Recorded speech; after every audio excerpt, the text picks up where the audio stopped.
Okay, so yesterday afternoon, Venerable Semke and I had an impromptu discussion, and I thought what we were talking about would be very helpful to share with other people, because we started talking about the uncertainty that everybody was feeling when Geshe-la disappeared, and then when we didn't know what happened to him and where he went, or if he's alive or if he's not. And, 2 months went by like that in that uncertainty. Then the body was found, but still uncertainty. How in the world did Geshe-la get in the pond? Yeah? I mean, I assume everybody's kind of saying, how did he get there? What happened? And again, no information. Yeah. So it's a situation, it's like we have October 7th, and soak is going to happen. And November 7th, and soak is going to happen, but Geshe-la's not there. So that's like the beginning of a story. Yeah. And then there's the end of the story with a body, and we don't know the middle of the story. And the thing is, I don't think we're ever going to know the middle of this story.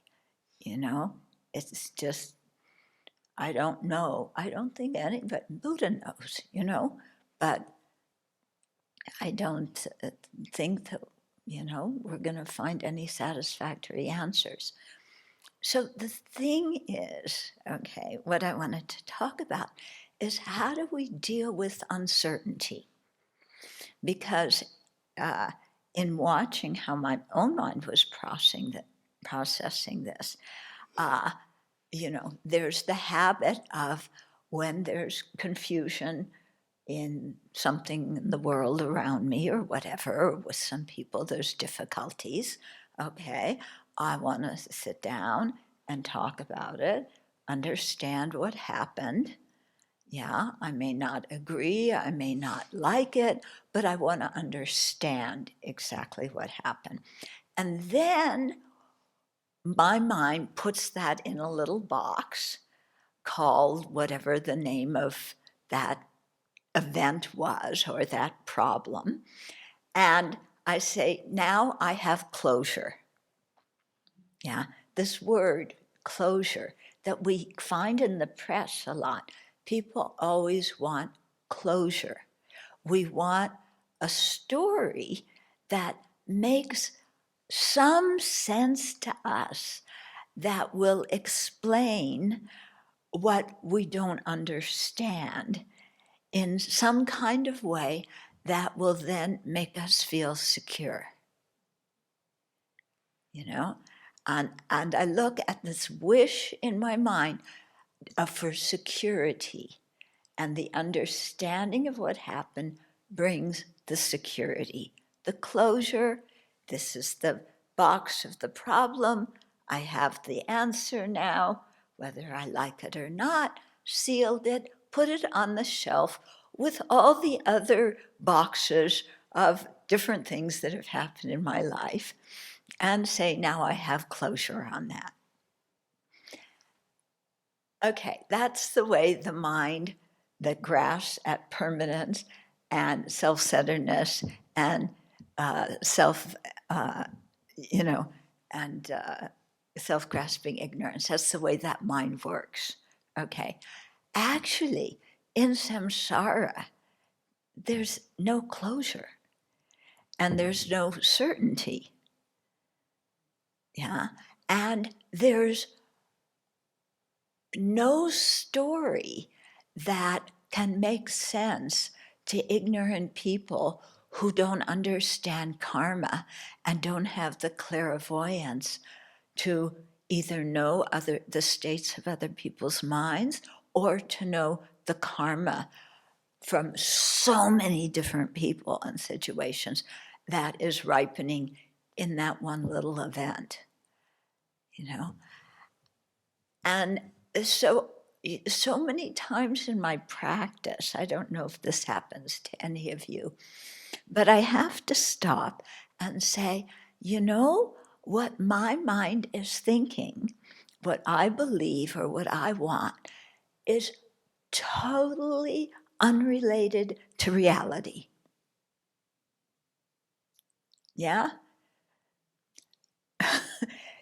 It's like the first time you realize that your anger is your own problem and it's not the other person. It's like, what? What? How could this be? I was certain it's always external. And it's like, no, it's my mind that's out of tune with reality.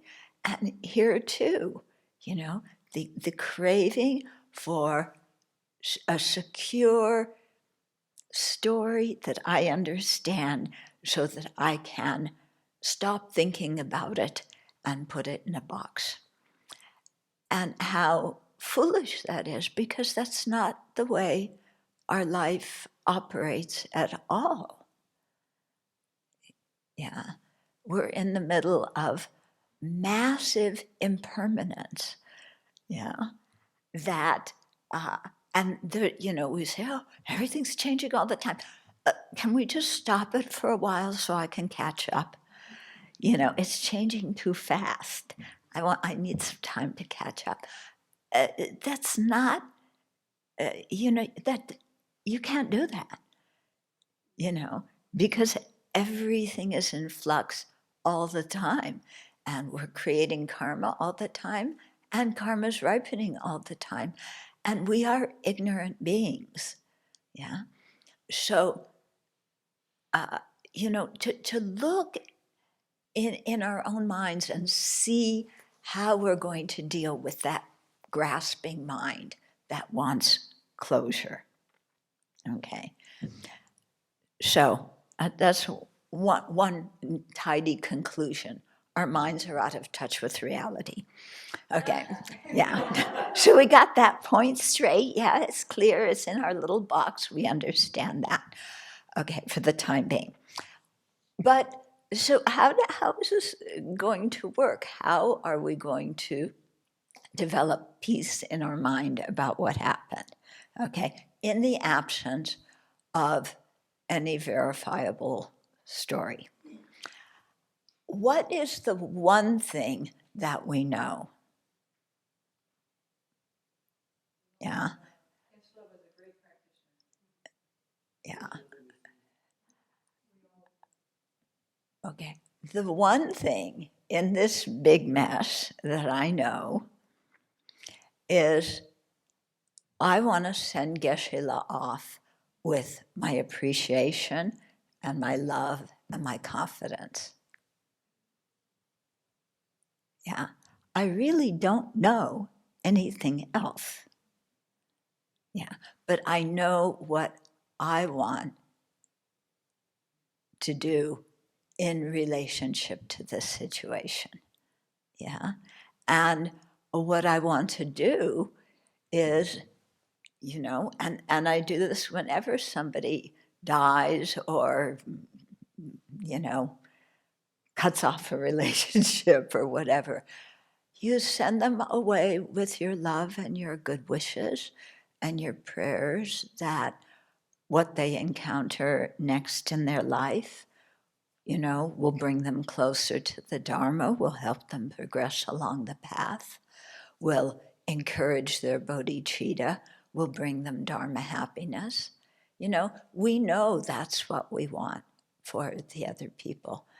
And so I was thinking that's what it's good to contemplate on, and to keep sending Geshe-la off with that kind of mind. Yeah. And how we meet him in the future, we don't know. Yeah, you think somebody is going to walk in who's like 5'2" and say, "Hi, I'm Geshe-la. I came back," And all of us, meanwhile, are screaming little 3-year-olds. No, let's just use the moment to express our admiration, our confidence, and our incredible gratitude for what he's taught each one of us. Yeah.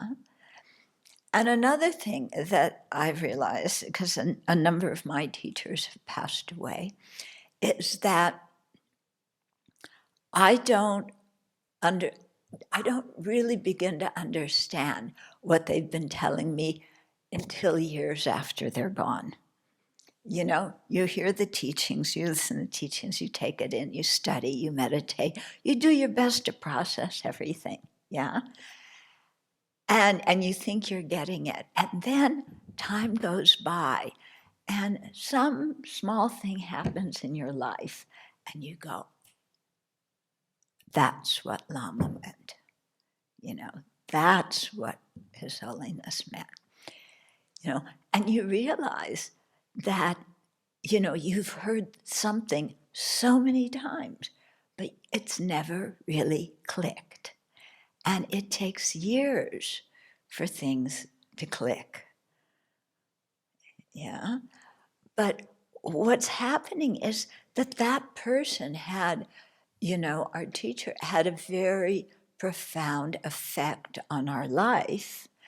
And the teachings that they gave are still in us in one way or another, such that things will come to mind at different times in our life, that things that we heard that really clarify the situation and clarify,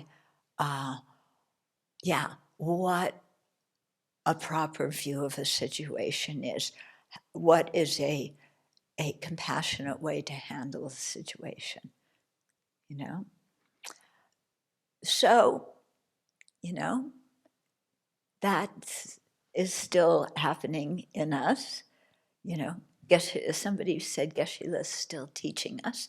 Yeah, not that way, but what things that you've heard. And so